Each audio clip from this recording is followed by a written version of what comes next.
มันก็น้ำหนึ่งเนาะหน้าก็น้ำหนึ่งอันนี้ฝันจบเทียสองนี่แอดก็จะตีหนึ่งหาเท่านั้นหนึ่งก็มีแล้วขันตีหนึ่งก็จะไปเข่ากับพ่อสอของเอี่ยเจ้าของหนึ่งพอดี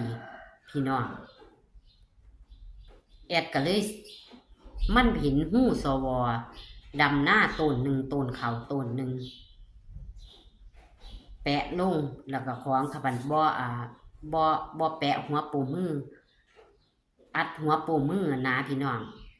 คนไทยจะเอื่นว่าจั่งใดแต่ว่าสำหรับคนลาวก็เอื่นว่าบ่อัดหัวปูมือดำหน้าแหงดำหน้าตมพอเมียกมันจะได้อัดหัวปูมือเนาะก็เลยสิตีหนึ่งหา